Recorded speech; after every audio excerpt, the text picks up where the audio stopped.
Hola, buenas noches a todos. Soy la doctora Gemma Herrera, presidenta actual de ACIREC, y actualmente tenemos esta charla en las previas de AMLAR para ir dando a conocer el trabajo del Comité de Rehabilitación Oncológica. Gracias a todos por conectarse hoy. Les pediría por favor que a lo largo de la charla no prendan sus micrófonos como respeto a la exponente y a todos los presentes acá. Y también decirles que al final de la ponencia pues vamos a poner una liga para que se puedan registrar y puedan tener sus constancias respectivas. Ahora voy a presentar con mucho gusto a la doctora Ilse Santiago Escamilla, especialista en medicina de rehabilitación, con alta especialidad en rehabilitación geriátrica y enfoque en oncología. Su trabajo se centra en la integración de la valoración funcional y la rehabilitación temprana en pacientes con cáncer y nos hará una presentación que verá una perspectiva clave sobre el papel de la rehabilitación en el adulto mayor oncológico, que es una población especial. Entonces, bienvenida, Ilse, gracias por aceptar la invitación y pues esta es tu sala. Hola, buenas tardes a todos. Muchísimas gracias, doctora Gema, por la presentación y por la invitación. Agradezco a cada uno de ustedes que se haya tomado el tiempo de conectarse el día de hoy. Vamos a tratar de hacerlo lo más digerible, lo menos aburrido, para que también pues nos podamos llevar algo bueno el día de hoy a casa con esta presentación. Pues bien, vamos a hablar sobre la valoración y rehabilitación oncológica en el adulto mayor o rehabilitación oncogeriátrica. Bien, ¿por qué es relevante? Pues como sabemos, cada vez existe mayor población de la tercera edad, pero pues el cáncer como tal, pues no solamente afecta a un sector de la población y aproximadamente de un 60 a un 70% de los pacientes que sufren cáncer, pues son pacientes geriátricos. ¿Y por qué es relevante? Porque hasta el 80% de estos pacientes llegan a tener un deterioro funcional. Es de ahí la importancia y el abordaje o darle esa prioridad que como rehabilitación tenemos que estar desde el día uno en el plan de estos pacientes. Entonces trato con esta charla de que nos llevemos este mensaje de que la rehabilitación tiene que estar, tiene que formar parte del paciente con un diagnóstico de cáncer. Y derivado a mi alta especialidad, pues el día de hoy lo voy a hacer hacia el paciente geriátrico. Bien, ¿sí logran ver ahí mi diapositiva? Bien. Bueno, el adulto mayor oncológico como tal no es un grupo homogéneo, es decir, que tenemos aquí dos pacientes de la misma edad pueden tener pronósticos completamente distintos.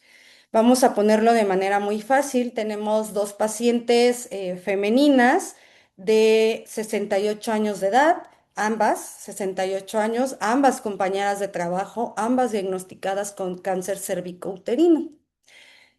Podríamos decir, bueno, su pronóstico de estas pacientes va a depender mucho del estadio, en cómo lo están haciendo el diagnóstico y cómo van a dirigir el tratamiento. Bien, pero ¿dónde entramos nosotros? Es lo que quiero que abordemos el día de hoy. Entonces, poniendo este ejemplo como inicio, al final vamos a tratar de contestar o de decir cuál va a ser la diferencia entre estas pacientes de 68 años con el mismo diagnóstico. Tenemos algo muy conocido en geriatría, que es la escala de Koch. Esta escala de Koch es una escala que se utiliza mucho en paciente oncológico. El médico oncólogo lo maneja para justamente describir al paciente la funcionalidad que va a tener o que tiene este paciente al momento del diagnóstico. Ustedes pueden ver de su lado izquierdo de su pantalla, la tenemos por grados que va del 0 al 5 y se dan cuenta es una escala es muy sencilla lo que ellos manejan, ¿no? Que manejan el médico oncólogo. Totalmente activo sin limitaciones, actividad ligera limitada, pero es ambulatorio. Ambulatorio capaz de autocuidado, pero no trabaja, limitado, ya requiere ayuda, está en cama casi un 50%, totalmente dependiente en cama y 5 es pues, prácticamente paciente el riesgo de muerte es demasiado alto. Entonces ellos se quedan con esta escala. Esta escala es la que manejan en el paciente oncológico. Entonces vamos a desglosar por qué tenemos que intervenir nosotros un poquito más en esta parte. Como especialista en rehabilitación geriátrica, nosotros trabajamos algo que es la valoración geriátrica inicial. Estas no solamente son escalas que nos ayudan a darnos una perspectiva de cómo se encuentra nuestro paciente cuando llega a la consulta. Es una herramienta útil y más en el paciente geriátrico oncológico porque me ayuda a determinar la modificación del tratamiento, la modificación de mi rehabilitación como tal y la reserva funcional que va a tener mi paciente. Ojo, esta palabra clave de la reserva funcional la vamos a estar trabajando mucho. Pero entonces, esta valoración geriátrica inicial que nosotros hacemos me sirve para detectar vicios ocultos que puede llegar mi paciente. Es ahí donde me tiene que hacer la diferencia con el paciente oncológico adulto con el paciente oncológico adulto mayor. ¿Qué me evalúa la BGI? La BGI me maneja el estado cognitivo, me maneja el estado emocional, el estado nutricional, me maneja el entorno social que tiene el paciente, la polifarmacia, la fragilidad y el riesgo de caídas en este paciente. Tenemos diferentes escalas para poder ir trabajando en esto con ellos, que nosotros lo valoramos. Cuando un paciente llega a la consulta y es adulto mayor, yo ya tengo que ir viendo e ir valorando qué escalas son las que yo tengo que aplicar en ellos. Ahora, cuando hablamos de oncología, yo prefiero sí aplicar una de cada una para abrir mi panorama y detectar cuestiones que pueden ver afectada la rehabilitación en el paciente oncológico. Posteriormente a esto, ¿se acuerdan que hace un momento hablamos de la escala ECOG? Nosotros nos tratamos de abarcar un poquito más de acuerdo a las guías de AECO, es la American Society of Clinical Oncology. Estas guías están recién actualizadas y tienen cuestiones muy importantes que nos dan recomendaciones muy básicas, muy puntuales, que van a intervenir o van a afectar al paciente en cuanto a la toxicidad del tratamiento que va a recibir, en cuanto a la funcionalidad que tiene el paciente y en cuanto, por ende, el pronóstico que va a tener este paciente. Entonces, una vez que hacemos la valoración geriátrica, ¿qué nos dicen estas guías? Que a todo paciente adulto mayor, la BGI tiene que estar presente en estos pacientes oncológicos. Porque a veces cuando llega a un paciente adulto mayor a nuestra consulta de rehabilitación, no es necesario aplicar la BGI completa, porque la realidad es que es bastante extensa. Sin embargo, estas guías nos dicen que aquí en un paciente oncológico, sí o sí tiene que estar, se tiene que realizar toda la BGI completa, especialmente si es un adulto de más de 65 años. Y lo ideal siempre es hacerla antes de iniciar la quimioterapia, porque también nosotros podemos contribuir con estas valoraciones a que su médico tratante, el oncólogo, pueda determinar cuál es el mejor tratamiento para este paciente. Entonces, la edad cronológica como tal no va a definir la tolerancia al tratamiento. La edad funcional es lo que sí va a definir qué tratamiento se va a utilizar en cada uno de estos pacientes. Entonces, en conjunto, mi BGI, con mi exploración que yo voy a realizar, me ayuda a detectar algunas cuestiones, algunos vicios ocultos que pudiera tener mi paciente.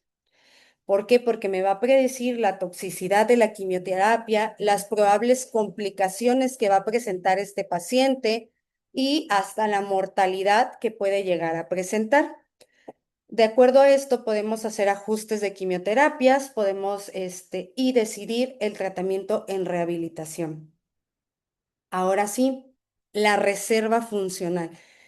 ¿Qué es la reserva funcional? La reserva funcional va a ser la capacidad que tiene nuestro cuerpo para tolerar un estrés o recuperarse de este estrés, ¿no? ¿Qué tanto mi cuerpo va a resistir a esto? ¿Y de qué hablamos en un paciente oncológico?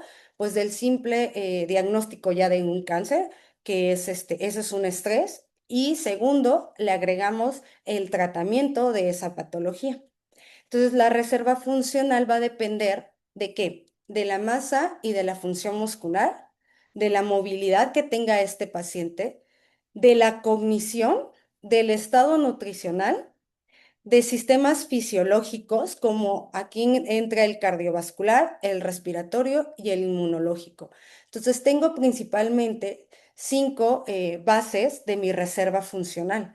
Esta reserva funcional no es medible solamente por un estudio. Realmente como tal no tenemos uno que yo les diga, con este les va a dar la reserva como tal, pero podemos hacer uso de varias baterías funcionales para poder decir, este paciente, su reserva funcional es óptima, no es óptima, y de acuerdo a nuestra reserva funcional es lo que nosotros como médicos en rehabilitación vamos a intervenir. Yo voy a hacer mi programa de rehabilitación oncogeriátrica basada en la reserva funcional de mi paciente. Es de ahí la importancia de esto. Entonces, si yo tengo una poca reserva funcional, prácticamente estoy diciendo que es un paciente con alta fragilidad. Entonces, lo importante o lo bueno de esta reserva funcional es que es completamente modificable. Al ser modificable, la puedo adaptar y la puedo recuperar. Ahora sí, ¿cómo la mido en la clínica? ¿Cómo llevo o cómo aterrizo esta reserva funcional en mis pacientes? Como lo vimos hace un momento, tienen que ver con estos cinco parámetros principales. Entonces yo tengo que elegir escalas o una evaluación, una batería de pruebas que me permita valorar esta reserva funcional. Los que más comunes son o que más fácil tenemos y lo tenemos a la mano, una pues es la medición de velocidad de la marcha con una marcha, una caminata de 4 metros, por ejemplo, o de 4 minutos. Entonces, les puse aquí de su lado derecho de su pantalla, ustedes tienen la velocidad de la marcha y cómo voy a medir esta reserva. Es decir, lo ideal es que sea menor de 0,8 metros sobre segundo. Al tener, perdón, menor de esto, estoy hablando de una baja reserva.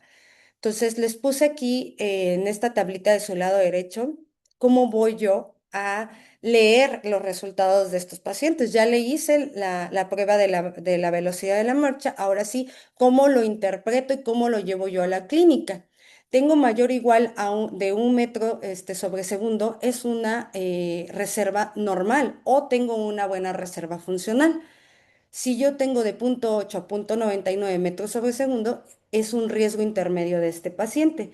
Si esta es menor, ojo, ya tengo una baja reserva funcional, lo puedo estar transcribiendo como en un riesgo de fragilidad. Si esta todavía fuera menor de 0,6, estoy hablando de un alto riesgo, es decir, prácticamente una dependencia total de este paciente o un mayor riesgo de hospitalizaciones. Es conocido como el sexto signo vital, esta medición de la marcha, y es algo muy fácil que podemos hacer en el consultorio. De ahí tenemos la fuerza de prensión, ¿vale? La fuerza de prensión también les puse, ahora de su lado izquierdo, tengo los parámetros, son cortes de manera general de hombres y mujeres. De menor de 27 kilogramos hablo de una baja fuerza, es decir, lo traduzco en una baja reserva funcional. Y en mujeres menor de 16 kilogramos, igual lo traduzco a una baja fuerza. Esa es una de las otras mediciones que puedo hacer. Esto, igual, ¿cómo lo voy a traducir? Menor fuerza, menor reserva. y puedo hacer ahora una valoración de una escala. Tengo la escala de SAR F y la SARCO GS. ¿Cuáles preferimos un poquito más? La SARCO GS es un poquito más sensible en geriatría, entonces esta la utilizamos más en los pacientes geriátricos. Aquí nos habla que de acuerdo a esta escala mayor de 3 puntos tenemos un riesgo de sarcopenia. Hay algunos que se van un corte mayor de 4 puntos, pero aquí en nuestro medio, Latinoamérica, utilizamos el corte de 3 puntos. Esta es un poquito más sensible también, es un poquito más, abarca más ítems para valorar en el paciente. Y la última que podemos realizar también para medir nuestra reserva funcional es la prueba de TUG, ¿no? De Time Up and Go. Y como esta ya la hemos manejado, la hemos trabajado, la medimos a través de segundos. Menor de 10 segundos es una prueba normal, de 10 a 19 es una independencia funcional, hay un riesgo leve. Mayor de 20 segundos tengo un alto riesgo de caídas o de que el paciente sea dependiente, y mayor de 30 segundos es una dependencia severa. Estas escalitas sencillas que tenemos aquí, que pues nosotros podemos estar empleando en el paciente oncogeriátrico, es con lo que yo voy a detectar mi reserva funcional. Entonces ya llevamos aquí la BGI. Posteriormente hago mi valoración funcional y ya tengo entonces mi BGI, que me pudo haber detectado si mi paciente tiene alguna alteración en el estado cognitivo, en alteración por polifarmacia, un mal estado nutricional, un mal estado, trae un estado ansioso, ¿no? Entonces esta me detecta algo ahí, un vicio oculto que pueda tener mi paciente. Mi reserva funcional, que es con lo que yo voy a prescribir mi programa de rehabilitación, y paso a esta escala que es el CARC Score. ¿Para qué me sirve este CARC Score? Es el grado de toxicidad de los tratamientos al que va a ser sometido mi paciente. Y sí, es muy importante que en rehabilitación nosotros sepamos el riesgo de toxicidad al que va a ser sometido la persona. Entonces les puse aquí de su lado izquierdo de su pantalla, tienen la escala que nos mide edad. A mayor edad, pues un mayor puntaje de riesgo. Si el cáncer es gastrointestinal o genitourinario, porque este tipo de cánceres, el tratamiento es un poquito más agresivo. La quimioterapia que se utiliza tiene mayores efectos adversos. Por eso, el que sea un tipo de este cáncer, pues le agrega un mayor riesgo. Quimioterapias a dosis estándar o dosis elevadas, más de 2 fármacos incluidos en el programa de quimioterapia, hemoglobina menor de 11 en hombres y menor de 10 en mujeres, alteraciones en la depuración de creatinina, audición también, si tengo algún problema de audición en el paciente, si hay una caída, si ha tenido caídas en los últimos 6 meses, necesita ayuda para tomar sus medicamentos, limitaciones para caminar una cuadra y disminución de la actividad social por salud. No sé si pueden ver la relación que hay en este CARC Score con la BGI. Incluye bastantes cosas. Entonces aquí ya hice match con la BGI, mi reserva funcional y mi CARC Score. ¿Por qué? Porque con todo esto yo estoy abarcando lo más que puedo para tener un rango de seguridad, para poder entrenar a mi paciente, para poder meterlo a rehabilitación con la seguridad de que va a tener lo menor de riesgo de tener alguna alteración durante su proceso de rehabilitación. Eso es uno. Dos, también su pronóstico, ¿no? Que cuando el paciente a mí me pregunte cómo me ve, qué esperanzas tengo en cuanto a poder regresar a trabajar o poder retomar mi independencia, bueno, pues esto es una buena guía, estas 3 cuestiones, para yo poder trabajar un pronóstico también en mi paciente. Les puse en su lado derecho de su pantalla los riesgos de acuerdo a porcentajes y lo vamos a poner por semáforos. El verde pues es un riesgo bajo de 0 a 5 puntos, entonces la probabilidad de toxicidad es baja en estos pacientes. De 6 a 9 puntos es una probabilidad media de toxicidad y de 10 a 19 puntos es un riesgo alto de toxicidad. Aquí abajo les puse también de manera simplificada el riesgo que puede implicar estos grados de toxicidad en la salud del paciente, ¿no? De presentar sepsis, de presentar hospitalizaciones recurrentes o que nuestro programa de rehabilitación sea un paciente que tenga un mayor riesgo de por sí, que sabemos que la quimioterapia, uno de lo principal que es la fatiga, ¿no? Un riesgo, una consecuencia pues también qué tanto más me aumenta este grado de toxicidad que el paciente curse con fatiga durante mi proceso de rehabilitación. ¿Qué tan esperado es, no? Para esto sabemos que debemos de tener parámetros de seguridad para ingresar a rehabilitación a nuestro paciente antes de iniciar cualquier programa. Tenemos que cumplir con nuestra historia clínica completa. Este debe de incluir diagnósticos principales, comorbilidades, tratamientos recientes, si ha tenido cirugías, quimios, radio, hormonoterapia, la exploración física dirigida, la autorización también médica, dependiendo, por eso debe existir una buena comunicación de todos los servicios que vamos a trabajar con este paciente. Y en exploraciones y historia clínica, en el paciente oncogeriátrico, pues vamos a incluir los tres ítems que las tres escalas que ya les mencioné. Tenemos los parámetros hemodinámicos básicos que debemos de cumplir o que debemos de vigilar en el paciente para iniciar un ejercicio seguro, un programa de rehabilitación seguro. Y tenemos también los que hay que tener precaución o contraindicación. Ojo aquí, no significa que si me maneja alguno de estos parámetros que están dentro del área de precaución, que yo está contraindicado o que el paciente nunca va a poder ingresar a un programa de rehabilitación, ¿vale? No, no es así. Hay que hacer revaloraciones, tal vez el médico tratante, su médico oncólogo, haga algunos ajustes y posteriormente pueda retomar su proceso de rehabilitación. No solamente tenemos los hemodinámicos, sino también los hematológicos mínimos para considerar en un paciente oncogeriátrico lo que tenemos que tener presente para un programa de rehabilitación seguro. Se los dejo también el valor mínimo recomendado y cuándo tener un poquito de precaución ante estos.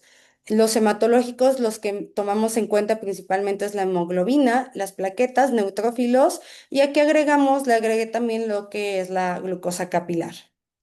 Ahora sí, ya integré toda esta parte, ya hice mi semáforo, ya tengo a mi paciente, ya lo puse con un riesgo bajo, intermedio o alto. De acuerdo a esto, ¿cómo va a ser mi intervención según el perfil? Aquí, esto es de manera generalizada. Recuerden que cada programa de rehabilitación pues tiene que ser de manera individualizado. Sin embargo, es una manera de darnos una idea de cómo podemos trabajar con el paciente, ¿vale? De acuerdo a nuestro riesgo de toxicidad. Si es un bajo riesgo, mi objetivo principal es optimizar y prevenir. Entonces, mi ejercicio tengo mayor campo de trabajar ejercicios multicomponentes. Puedo incluir ejercicios de fuerza, puedo incluir ejercicios aeróbicos, ejercicios de balance, ¿vale? Y aquí es muy importante que hagamos énfasis y hablemos y demos a conocer que el médico de rehabilitación puede y debe hacer prehabilitación en estos pacientes.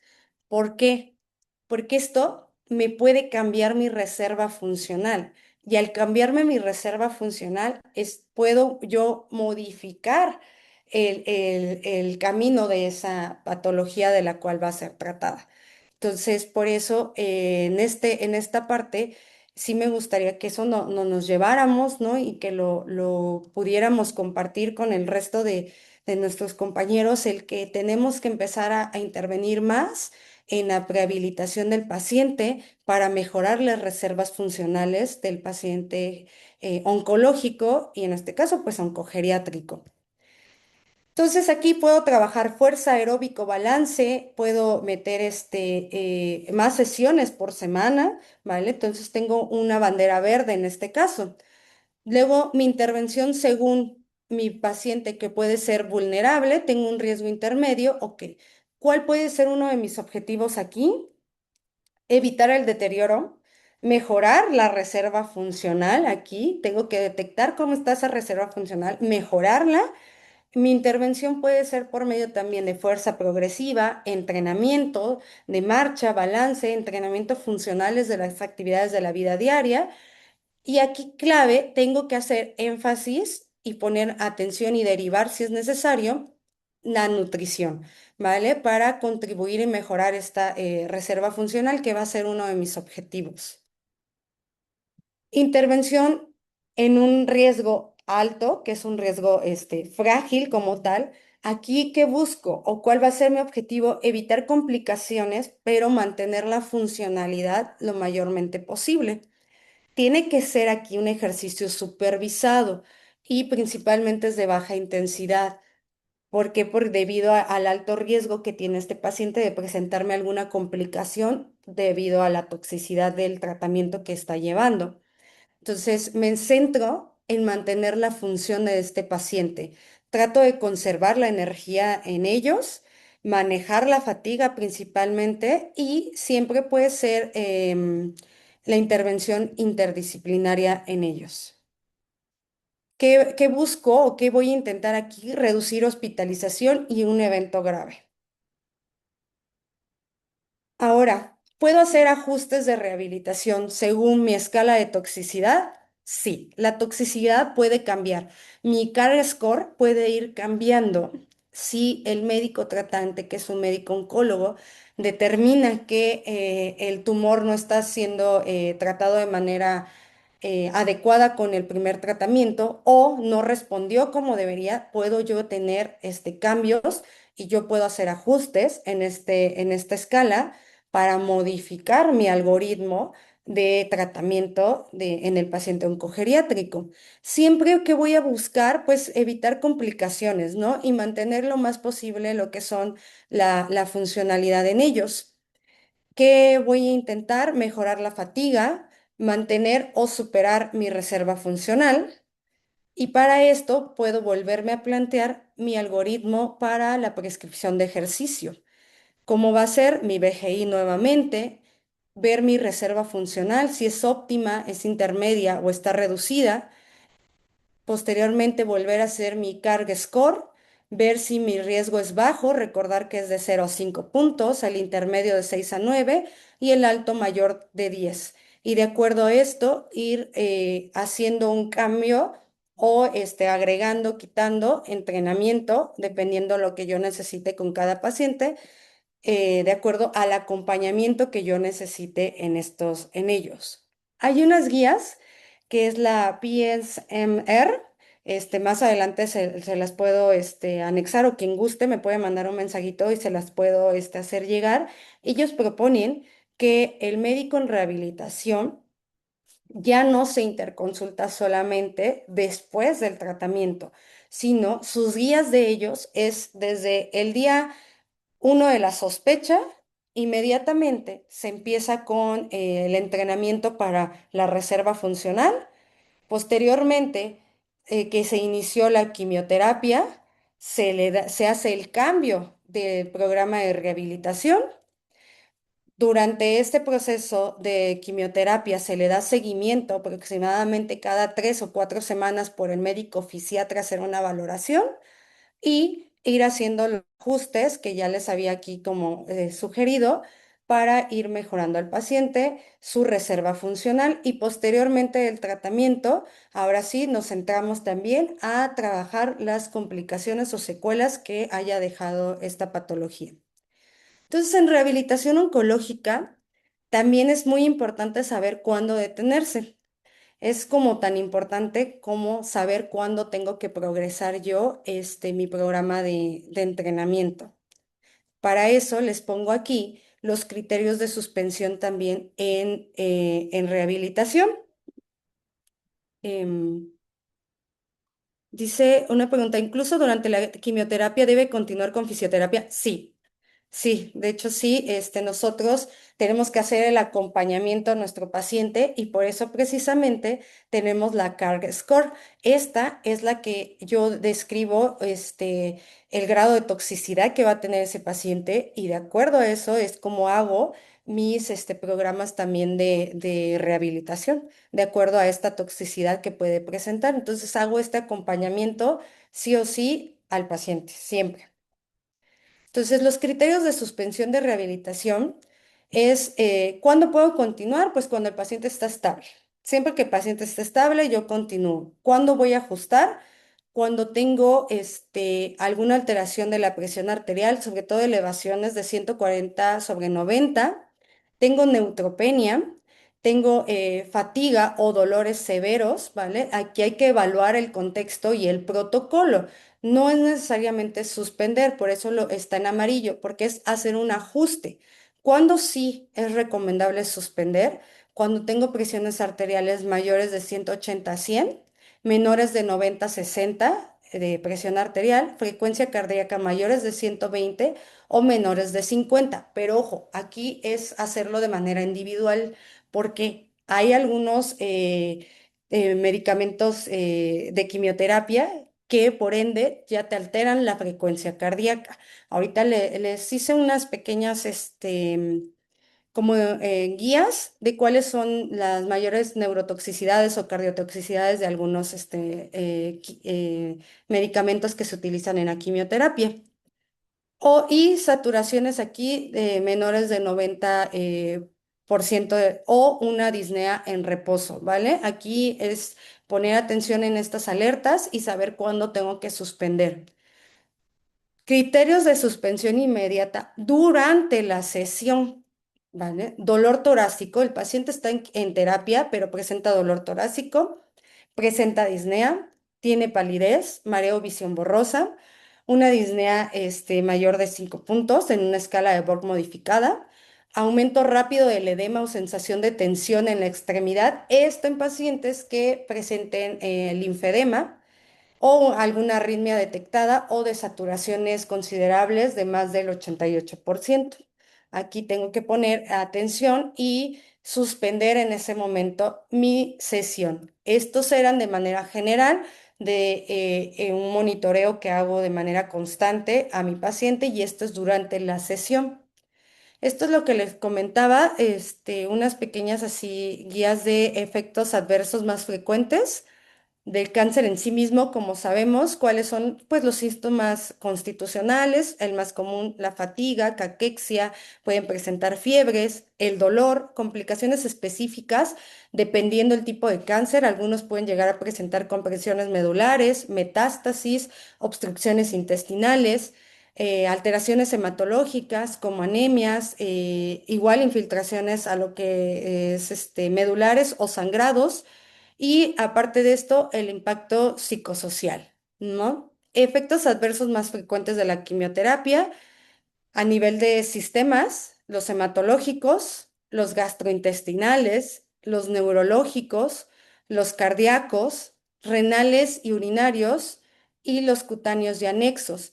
¿Por qué se los pongo? Porque también es importante, y de hecho les puse aquí adelantito de cada uno, cuál es como el que más te lo da. Por ejemplo, en el caso de los gastrointestinales, náusea y vómito, el cisplatino es uno de los más comunes que te da estos efectos adversos.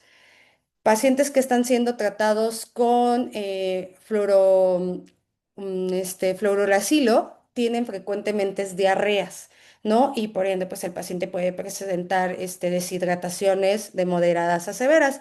Por eso es importante también que conozcamos de manera, tal vez no tan a profundidad, pero sí de manera general, cuáles son los efectos adversos más comunes de ciertos medicamentos utilizados en quimioterapia para saber qué podemos encontrar en estos pacientes. Y medicamentos que tienen que ver, que se utilizan para el cáncer, que tienen que ver con el acondicionamiento físico, que es decir, que nos pueden poner ahí un poquito de trabas para estos, para entrenarlos, para tratarlos, pues son las terapias dirigidas, principalmente las inmunoterapias o las hormonoterapias son los que pueden tener un poquito de mayor impacto en ellos, porque, por ejemplo, en el caso de la hormonoterapia, la pérdida de masa magra se intensifica un poco más y se reemplaza por este aumento de grasa, ¿no? De adiposidad. Entonces, tener en cuenta esta parte para también hacer ajustes a nuestro programa de rehabilitación. De manera general, pues tenemos varias intervenciones que nosotros podemos emplear. Hay muchas guías que no, y la mayoría de ellas con actualizaciones menores de 5 años a la fecha, al año actual, que nos hablan de que el ejercicio debe ser un pilar importante en estos pacientes. ¿Qué es lo que yo debo de considerar para prescribir un buen programa de entrenamiento? Pues un ejercicio pues debe de tener una frecuencia, una intensidad, un tiempo, un tipo de ejercicio y un volumen adecuado. Además de esto, en el paciente oncológico debo de tener una individualización, buscar la seguridad del paciente y un monitoreo de mi carga interna con mi carga externa para trabajar en estos pacientes, para realmente tener un cambio significativo en ellos.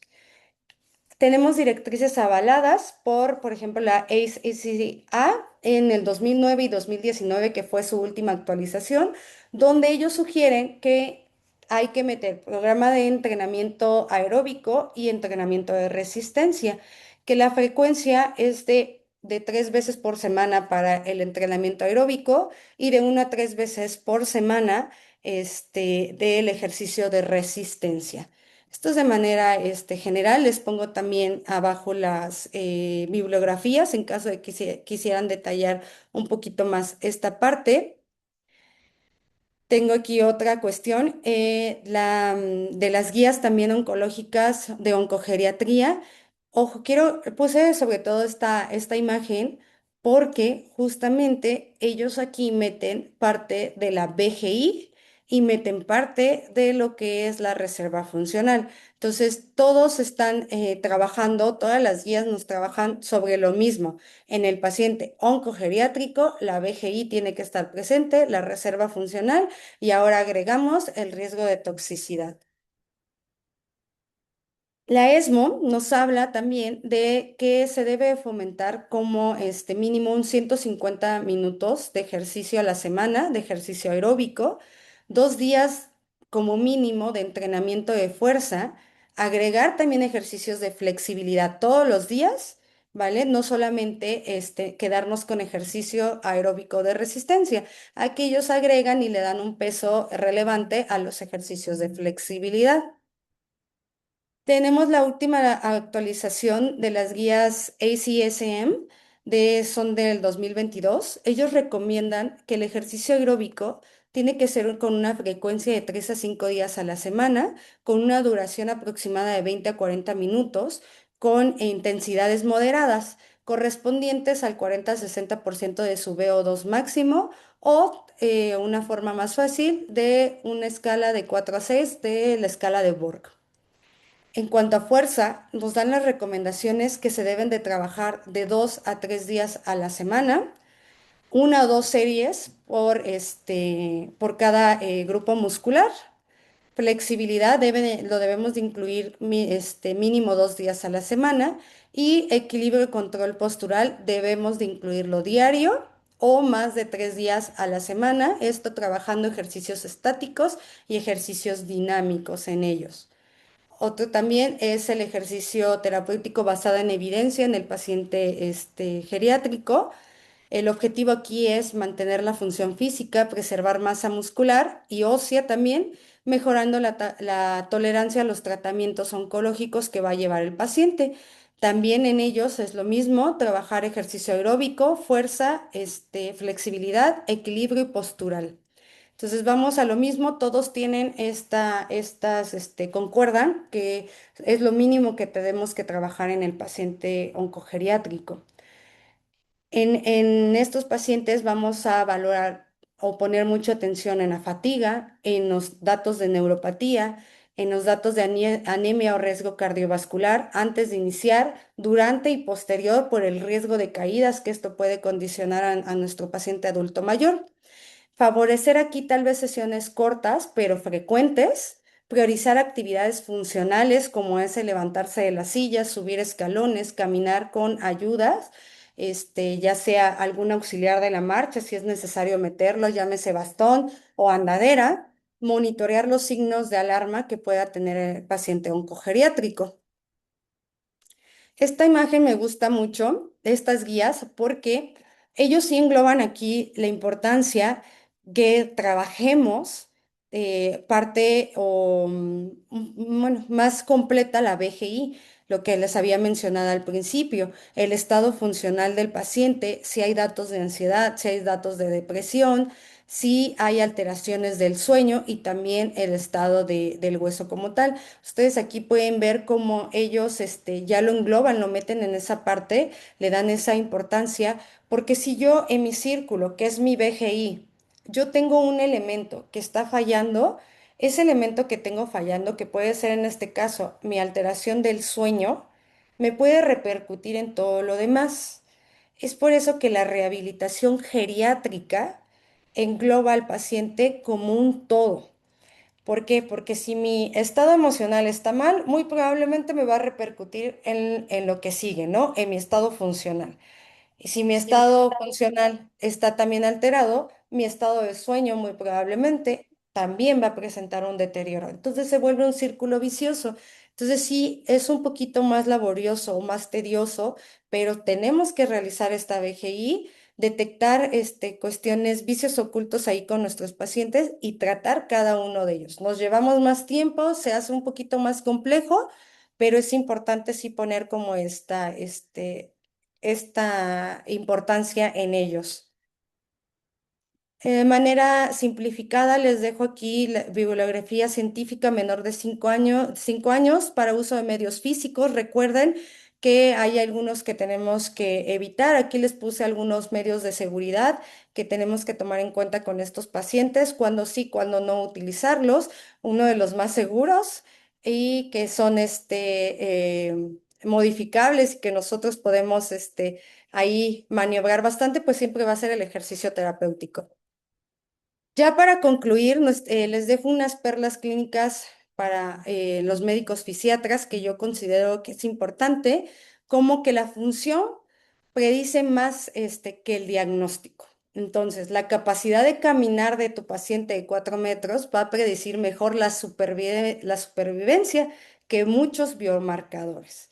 La marcha es un biomarcador, es por eso que le denominamos el sexto signo vital. El músculo es un órgano oncológico porque la sarcopenia no es solo debilidad, significa una peor tolerancia a la quimioterapia, por ende una mayor mortalidad. Un mayor reposo es un mayor deterioro acelerado. No dolor no es una contraindicación perdón, no todo dolor es contraindicación para ingresar a rehabilitación. Fragilidad tampoco es una contraindicación para ingresar a un paciente. Sabemos que podemos adaptar de acuerdo a su riesgo de fragilidad el ejercicio y nuestro programa de rehabilitación como tal. La rehabilitación nos va a disminuir los ingresos a hospitalización. El deterioro es rápido, pero la recuperación no. Eso tenemos que platicarlo siempre y dejarlo en claro con nuestros pacientes, esta importancia. Evaluar también cambios, me evalúa cambios de decisiones, me puede modificar mi pronóstico, me puede modificar mi toxicidad. Saber detenerse también es tratar, es tener un buen criterio de saber cuándo ya no hay que continuar, cuándo tengo que modificar. El paciente vulnerable es una ventana, pero ahí es donde la rehabilitación juega un papel bastante importante para modificar su pronóstico y que nuestro CARC es un aliado clínico para predecir el pronóstico del tratamiento que va a llevar nuestro paciente. Por ende, por último, igual de manera a resumen, los parámetros de reserva funcional se los quiero dejar para que ustedes puedan hacer su semáforo también y considerar cuándo hay que modificar o replantearnos nuestro programa de rehabilitación en ellos.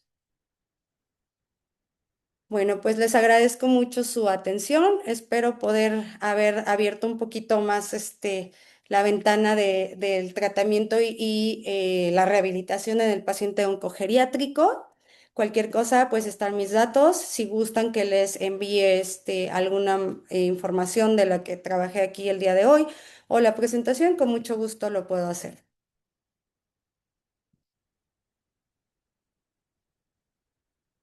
Muchas gracias, doctora. Súper productiva y explicativa su charla. Creo que a todos nos ha quedado bastante claro. Y sí, hay algunas preguntas todavía pendientes en el chat. En relación a, en su experiencia, ¿cuál es el efecto adverso por quimioterapia más frecuente? La Y fatiga. bueno, ahí la fatiga. Sí, todos Sí, creo que estamos de siempre. acuerdo. Sí, la fatiga siempre nos va a dar, va Y- a ser un dolor de cabeza para nosotros. Siempre. exacto. Y si se puede utilizar el CAR, Sí, aunque el paciente haya concluido quimio, pero continuará con sí, tratamiento de inmunoterapia, claro que sí, ¿no? sí. Es de cajón que sí, porque también me habla de la toxicidad que puede ya tener ese paciente. Y de acuerdo a esa toxicidad, yo debo replantearme mis estrategias de rehabilitación por seguridad al paciente. Exacto. Y bueno, de ahí, pues muchas felicitaciones, muchas gracias, excelente información. Realmente Gracias. fue muy didáctica la clase. Muchas gracias, Ilse. Y si puedes volver a poner tu correo, dice, por Ah, favor. claro, sí, denme un segundito. Aquí estaba. Ay. Déjame compartir mi pantalla, por favor, dame un minuto. Me dice si la pueden visualizar, si lo ven. Sí, sí, sí, sí. Y mientras tanto, aquí hay otra pregunta. Si en pacientes terminales en final de vida debemos seguir indicando movimientos pasivos. Sí, ahí cambio mis objetivos, ¿no? Recuerden que pues también rehabilitación, todo tiene un potencial rehabilitatorio. También en estos pacientes. ¿Qué voy a buscar tal vez en ellos? Pues que el desenlace sea lo mejor posible, con menores caras, sí, menores complicaciones, menos dolor para mi paciente. Entonces, pues seguirnos moviendo con ellos, seguir fomentando el cuidado de la piel, el cuidado nutricional, es importante en estos pacientes. Recuerden, rehabilitación podemos entrar siempre en todo. Todo tiene potencial rehabilitatorio. De ahí aquí dos preguntitas más. ¿Algunas recomendaciones en pacientes con SEA de mama con tratamiento con anastrozol? Ok. En cuanto a que al programa de ay, perdón, ya les dejé de compartir, ¿no, verdad? Ya, ahí está ya. Ahí En cuanto está. al linfedema o en general para el programa en general. Ahí solamente, tal vez va dirigido a a que como es hormonoterapia por la osteopenia, ¿no? Ok, en Me en imagino que ahí todos va los dirigida la pregunta. pacientes, aparte de adulto mayor, siempre, pídanle, por favor, su densitometría ósea. Trabajen con ellos densitometría ósea, trabajen con ellos niveles de vitamina D, niveles de calcio. Si tenemos alguna alteración, bueno, ya podemos ir pidiendo fosfatasa alcalina, perfil tiroideo, dependiendo. Pero sobre todo en los pacientes que tienen hormonoterapia, tienen un mayor impacto en la reserva funcional muscular, mucho, les afecta mucho en esta parte. Entonces, con ellos tengo que poner un poquito más de énfasis en mejorar esta reserva funcional. Tal vez disminuir porque la fatiga también en hormonoterapia aumenta un poco más. Entonces puedo hacer mis sesiones tal vez un poco más cortas, pero más frecuentes. Eso podría ser como una manera de poder llevar el tratamiento en estos pacientes con hormonoterapia. Dice, ¿tiene alguna Ujú. experiencia en formación de uso de cámara hiperbárica en oncología? La verdad, como tal, yo, donde yo trabajo, no tengo, no he tenido como esta, interacción con cámara hiperbárica. No sé si alguien, haya, alguien más que tenga este conocimiento, que lo pudiera, compartir, estaría increíble. Y dice, ¿cuándo remitir al paciente a cuidados paliativos? Ok, esto es bien complejo, pero esto va a depender mucho del médico tratante, de cuando el Exacto. oncólogo ya determinó que ya no hay una manera pues mejorar la sobrevida. Ahora sí es cuando se refiere al médico paliativista. Sí, ahí Marvin, yo te complemento. Hay una escala rapidita que se llama, es un instrumento en realidad que se llama NECPAL, así como suena NECPAL. Y ahí tienes una serie de preguntas súper simples que si alguna te sale positiva, ya es paciente que pueda ser remitido a paliativos, no necesariamente en etapa final de vida, sino para que ya vaya acompañando el proceso oncológico con control de síntomas. NECPAL, aquí se los anoto. Bueno, Ilse, sé que estás un poquito apurada ya por el tiempo. Te agradezco muchísimo que nos hayas dado esta charla. Estuvo muy linda. Todos creo que satisfechos. Entonces, pues que tengan buen resto de jornada. Buenas noches a todos y gracias por haberse conectado. Gracias, muchas gracias. Que tengan buena noche. Hasta luego. Buenas noches a todos.